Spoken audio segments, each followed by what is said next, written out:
Welcome to Whataburger Field. We have an opportunity now to chat with one of Corpus Christi's outfielders, Austin Wates, and it's been just a few days since the catch. I don't even know if we've got a proper term for what happened when both you and Brandon Barnes went back on a ball out in left center field, and just take us through what was going through your mind when that whole play was developing.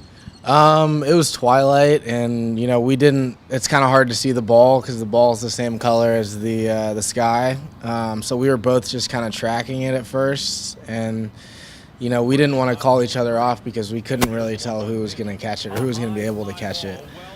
So we both, we kind of felt the warning track back there in left center, and someone in the bullpen screamed jump, and another guy screamed, fence or whatever it was.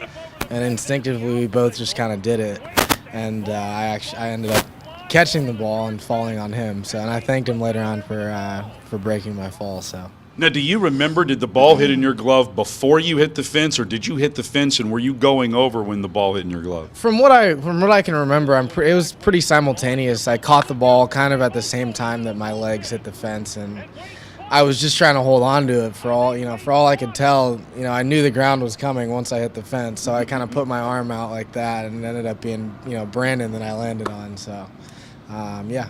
You came up pretty quick on the other side, holding the ball up.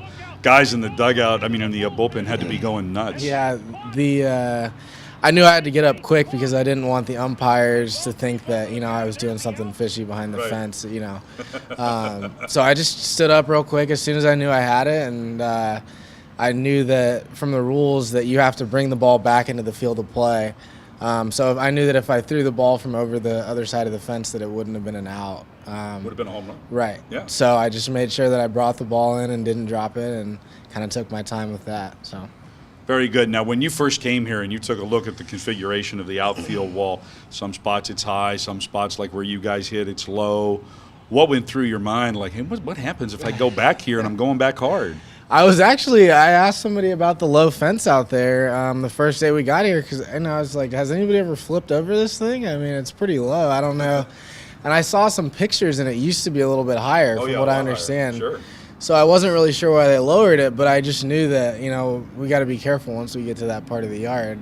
Just, keep it in the back of your head that it's probably a potential if you hit the fence, you're probably going to go over. So. Well, one of the reasons why it was lowered so that we could have conversations like this about plays like what you just did. How much reaction did you get from it nationwide? Because it had an opportunity to play on ESPN SportsCenter for basically the course of about 72 hours and 3 full days. It was the top play.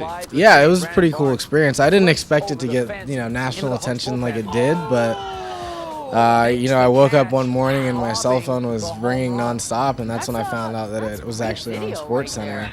But, it was a pretty cool experience. It's something that, you always dream about happening to you, but it was pretty exciting. So did you hear from people that perhaps you haven't heard from in a long time?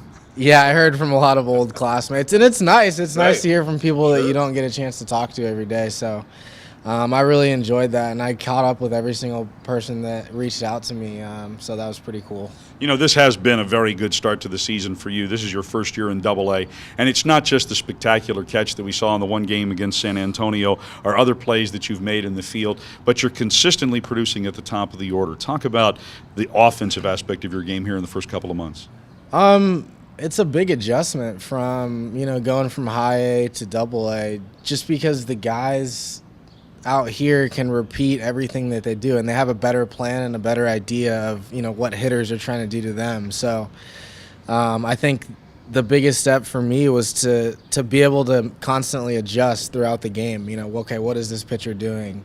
What's his out pitch? What does he like to do to guys with 2 strikes? Or do we even want to get to 2 strikes with this guy? Is his stuff that good? Right. So I think that's been, I've been able to do that for the most part, and that's kind of what's helped me out. So you can't really ask for much more. I can't really ask much more from myself. I just need to keep, continue being consistent. So. All right, now Austin Wates is not just a very good baseball player, but a man of many talents. And when he's not playing baseball and he's got some downtime, we understand you like to play the guitar. Tell us about that. Yeah, I've always wanted to, and I think it was about 3 weeks ago. Told myself, hey, why not? Let's just try it out. So I went out to Guitar Center and I bought one. I haven't signed up for lessons yet, so I bought a couple, how to play guitar for dummy DVDs, and I do plan on taking lessons, but I play pretty much for 2 or 3 hours after the game every day, and I'm getting a lot better. I know probably 6 or 7 chords now, but it's definitely now after playing it for this long, I have a lot more respect for the people that are really good. That's tough instrument to play. So. Right, so this is brand new for you. I thought maybe this is something you've been doing for a while, so you've taken this on. What motivated you to want to do this? Well, I have a lot of passion for music. I love music. One of my favorite artists is Amos Lee. I love John Mayer. I love Jack Johnson. So all these guys that play guitar and ukulele, ukulele, it just made me want to go try it. And Sure. now I have so much respect for those guys because it's really tough. Now, you're originally from the Seattle area, and Seattle is known for the grunge movement back from the 90s and so many artists coming out of there. Did that have any impact on you? I do like Jimi Hendrix, and so that definitely had a little bit of an impact. And I know that people say that he was probably one of the best guitar players, of all time.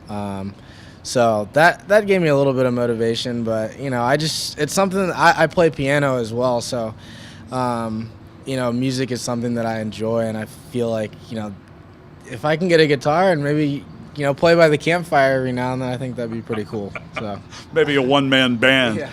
All right. In addition to all of that, Austin also involved in a business enterprise related to T-shirts and social media. Tell us about that and the fact that you're involved in it with your sister. Yeah, me and my sister, who's 28, one day we decided that, because we're huge Twitter fans. I tweeted yesterday that I needed some more followers to pass her up, but we decided that there's no social media T-shirts. There's nothing where you can brand yourself or put your name on it, your Twitter handle or whatever. And we decided to create a T-shirt company called Follow Me Tees with a Z. Where we have a bunch of different, pretty funny T-shirt designs where you can put your own Twitter handle on them, fully customizable, and that's kind of the direction that we went with it, and it's going pretty well right now. We have a bunch of people that are enjoying our T-shirts, and we're kind of just getting out there, so it's pretty cool. Now, if people want to know more about that, you say Follow Me Tees. That's T-E-E-Z. E-E-Z. T-E-E-Z, right? Correct. Where do they go? Just followmetees.com, and it's pretty straightforward. The site is it works on iPhones and iPads, so that should help. And if you guys if anybody has any questions, don't be afraid to tweet me. So, and they can tweet you where? At Austin Wates. It's pretty cool. All right, Austin Wates, a man of many talents, patrolling the outfield for the Corpus Christi Hooks here in 2012. Austin, thanks so much for your time. Best of luck as the season rolls on. Thank you very much. Okay.